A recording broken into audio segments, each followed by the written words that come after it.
क्यों आए भगवान शिव महाकाली के पैरों के नीचे। भगवती दुर्गा की 10 महाविद्याओं में से एक है महाकाली, जिनके काले और डरावने रूप की उत्पत्ति राक्षसों का नाश करने के लिए हुई थी।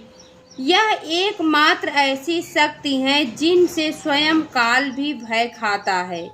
उनका क्रोध इतना विकराल रूप ले लेता है कि संपूर्ण संसार की शक्तियां भी मिलकर उनके गुस्से पर काबू नहीं पा सकती।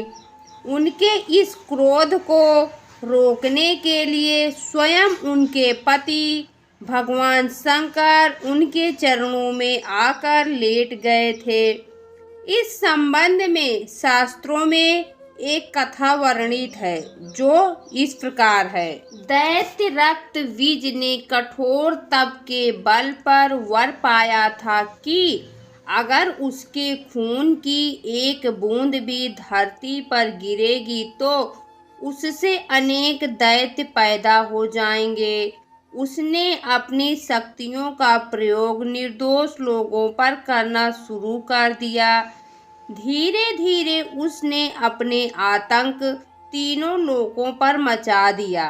देवताओं ने उसे युद्ध के लिए ललकारा। भयंकर युद्ध का आगाज हुआ। देवता अपनी पूरी शक्ति लगाकर रक्तबीज का नाश करने को तत्पर थे, मगर जैसे ही उसके शरीर की एक भी बूंद खून की धरती पर गिरती, उससे एक बूंद से अनेक रक्तबीज पैदा हो जाते। सभी देवता मिलकर महाकाली की शरण में गए। माँ काली असल में सुंदरी रूप भगवती दुर्गा का काला और डरावना रूप है, जिनकी उत्पत्ति राक्षसों को मारने के लिए ही हुई थी। महाकाली ने देवताओं की रक्षा के लिए विकराल रूप धारण कर युद्ध भूमि में प्रवेश किया।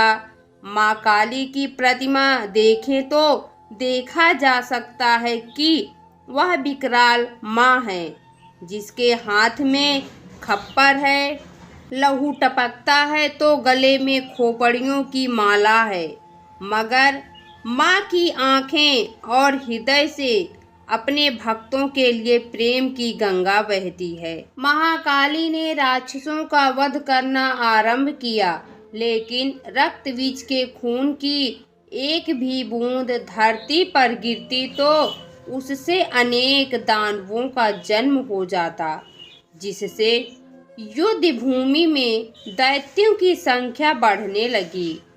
तब माँ ने अपनी जीवा का विस्तार किया। दानवों का एक बूंद खून धरती पर गिरने की बजाय उनकी जीवा पर गिरने लगा। वह लाशों के ढेर लगाती गईं और उनका खून पीने लगीं। इस तरह महाकाली ने रक्तबीज का वध किया, लेकिन तब तक महाकाली का गुस्सा इतना विकराल रूप ले चुका था कि उनको शांत करना जरूरी था, मगर हर कोई उनके समीप जाने से भी डर रहा था। सभी देवता भगवान शिव के पास गए और महाकाली को शांत करने के लिए प्रार्थना करने लगे। भगवान शिव ने उन्हें बहुत प्रकार से शांत करने की कोशिश की। जब सभी प्रयास विफल हो गए तो वह उनके मार्ग में लेट गए। जब उनके चरण भगवान शिव पर पड़े तो वह एकदम से ठिठक गईं। उनका क्रोध शांत हो गया। आदि शक्ति माँ दुर्गा के विविध रूपों का वर्णन मार्कंडेय पुराण में वर्णित है। दोस्तों, आपको भगवान शिव और माँ काली की यह पौराणिक कथा कैसी लगी, कमेंट बॉक्स में ज़रूर बताएं। वीडियो को लाइक करना ना भूलें, शेयर करना ना भूलें और हमारे चैनल को सब्सक्राइब करना ना भूलें। वीडियो देखने के लिए आपका बहुत बहुत धन्यवाद।